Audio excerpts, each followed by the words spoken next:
मुनि तो ही कहऊँ सहरोसा, भजहि जे मुहि तज्जी सकल भरोसा।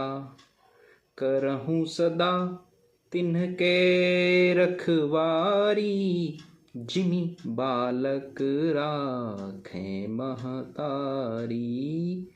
जी बालक राखें महतारी। नमस्कार दोस्तों, आज का प्रसंग एक बड़ा विशेष प्रसंग है जिसमें हमने भगवान और उनके परम भक्त श्री नारद जी की चर्चा सुनेंगे। ये कथा तुलसीदास कृत रामायण श्री रामचरितमानस से अरण्य कांड से है। और अरण्य कांड के अंतिम भाग में नारद जी को बड़ी ग्लानि होती है कि यार मेरे श्राप देने से देखो भगवान को वन वन विचरना पड़ रहा है। तो एक बार उनके मन में होता है एक बार चलूँ भगवान से मिलकर उनसे क्षमा तो मांग लूँ। तो वो ऐसा करके भगवान से मिलने वहाँ आते हैं और भगवान से उनकी वार्ता होती है और बहुत सारे विषयों पे उनकी चर्चा होती है।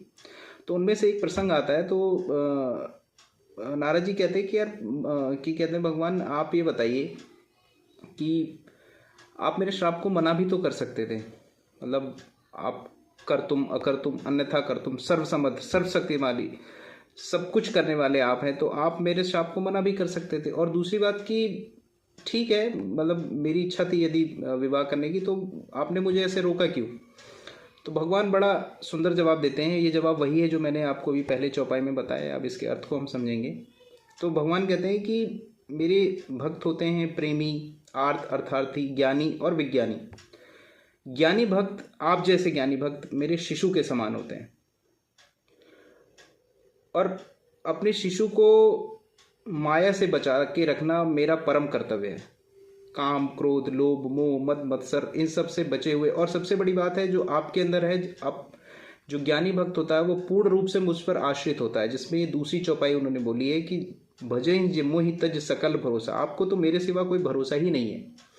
तो यहाँ भगवान एक वचन देते हैं कि जो भी जन सारे आश्रयों को छोड़कर मेरे निमित्त होता है, मैं उसकी एक माँ के समान रक्षा करता हूँ। माँ कैसे अपने बच्चे की रक्षा करती है? जिमि बालक राखई महतारी, ये वो वचन देते हैं एक माँ के समान। माँ कैसे? बच्चा अगर आग के पास या सांप के पास जाता है तो माँ ये नहीं सोचती कि विषैला सांप है या ये आग बहुत तेज है। वो आग को हाथ से हटा देती है, सांप को उठा के फेंक देगी अपने बच्चे को बचाने के लिए। इसी प्रकार मैं उसकी रक्षा करता हूँ। इसीलिए आप की मैंने रक्षा करी और आप मेरे मार्ग में लगे रहें, ऐसा मैं चाहता हूँ। बोलो सियावर रामचंद्र की।